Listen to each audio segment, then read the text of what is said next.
Welcome back to the MAGA Arizona Agenda 2027 podcast. Today we're talking about how to improve plans for Interstate 11 and make it a reality.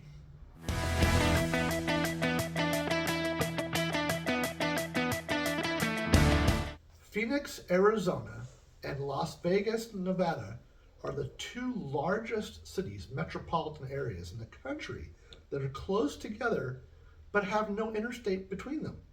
It was because back in the 50s when they were designing the interstate system, both of these were small desert towns that didn't deserve an interstate between them. But today, things are very different. Phoenix has a population of over 5 million, including all the suburbs. Las Vegas, with its suburbs, is over 3 million. That's 8 million people that have an inadequate connection between them. The first part, between the Arizona and Nevada border, Nevada already built improvements of Interstate 11 between Las Vegas and the new bridge across the Colorado River south of the Hoover Dam. From there all the way to about Wickenburg, northwest of Phoenix, existing US 93 is planned to be upgraded into Interstate 11. These plans are good and just need to be funded and built. And we should encourage the Trump administration to help Arizona build this section as planned. The second segment from about Wickenburg down to Interstate 10 is a relatively simple straight path through the desert, but it requires a new alignment through public lands. And this has both problems for funding, but also opportunities, which I will discuss later. The issue is the part south of Phoenix, actually south of Casa Grande, down around the west side of Tucson, trying to get to Interstate 19 that goes down to the Mexican border crossing in Nogales. The problem here is that Tucson and Pima County have a lot of problems with the current alignment. In fact, I think most of them don't even want it interstate built at all. I propose that we study a new alignment that could avoid a lot of problems with the area of Tucson and Pima County. I suggest that we, instead of going west around Tucson, that we go east around Tucson. In fact, so far east to go around Mount Lemmon on the east side, which will mostly avoid Pima County entirely. This has the benefit of relieving traffic between Phoenix and all points east, New Mexico, Texas, where a lot of other industry is onshoring. And I'm sure traffic flows will increase between Phoenix and New Mexico, Texas. One of the reasons why we want to bypass around Tucson is that traffic in Tucson gets congested and is expected to get more congested. And of course, Tucson does not want a freeway widened in Tucson. So to build a bypass, you really only have two options: to go west, the current plan, which is opposed, or to go east. And I think we should explore a new east side option. The Interstate 11 western bypass of Phoenix is supposed to intersect I-10 just north of Red Rock.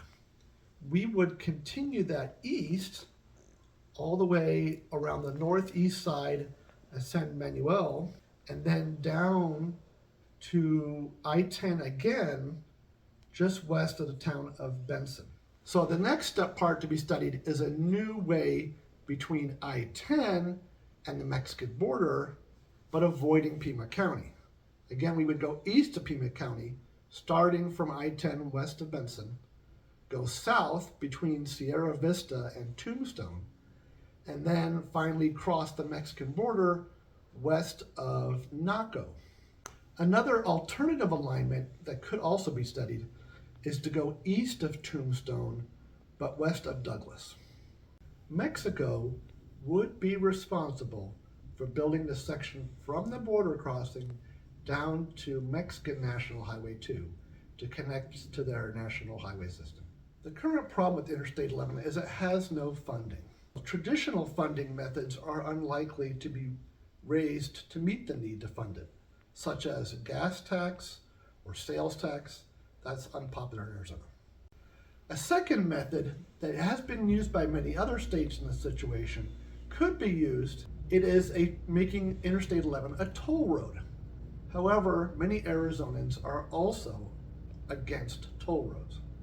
A new, innovative funding method is needed And luckily there is a potential one, and it's actually bringing back an old method. The way we built the transcontinental railroads was through land grants.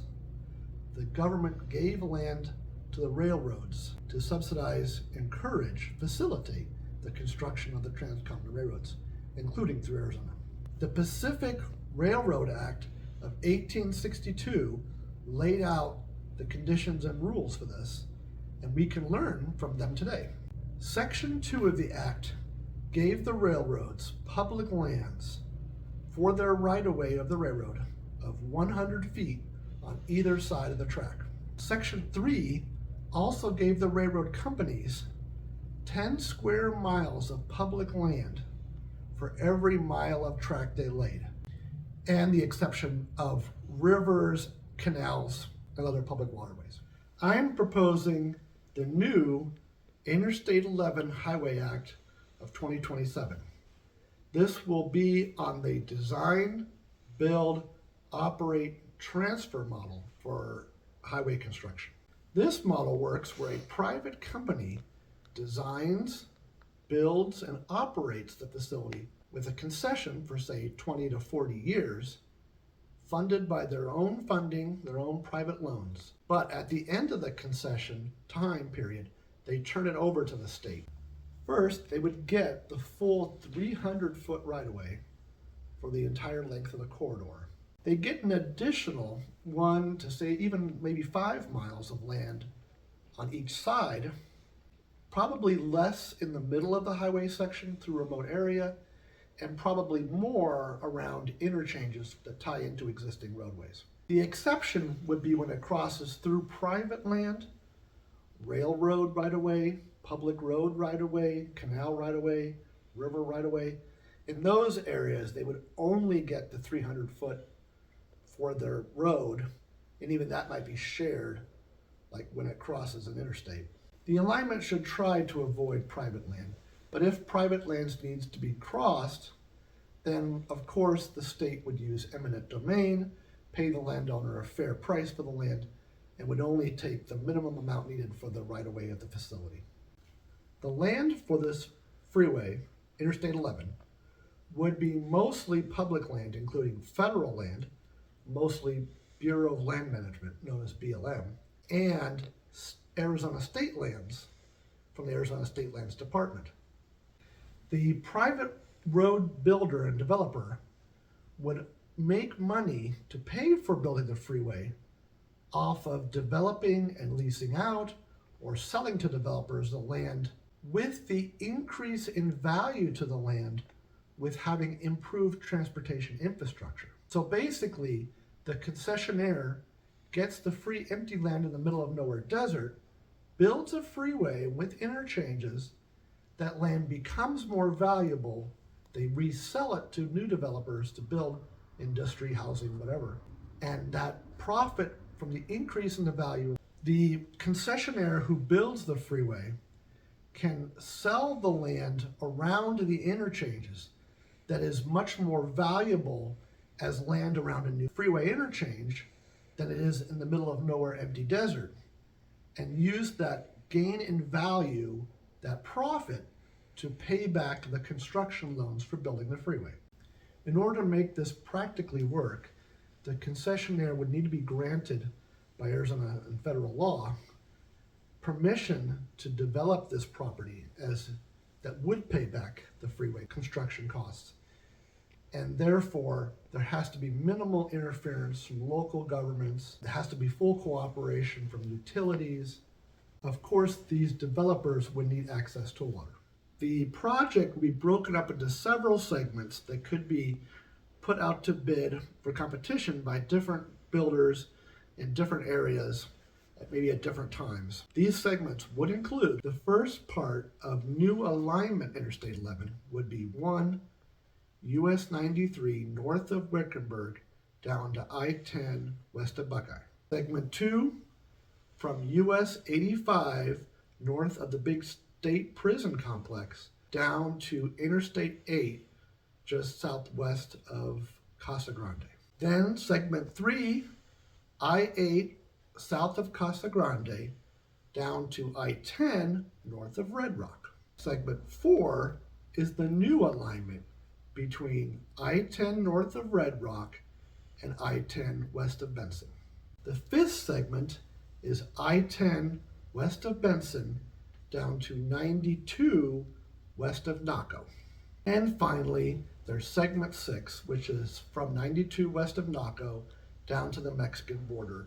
This might be done separately as a federal project because of the required infrastructure for the border crossing, security checkpoint, etc. The bidding concession winner would win the bid based on the speed of construction and who could build it for the least amount of public land required. Because we're not paying them with money, we're paying them with land, the lowest bidder is whoever requires the least amount of public land to fund the construction of the highway.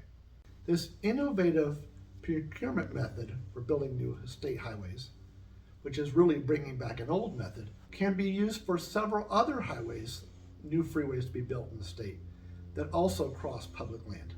These include the extension of State Route 24 extension east to US 60 and the brand new north-south corridor, also known as 505. This method could potentially also be used for the proposed Central Arizona Parkway.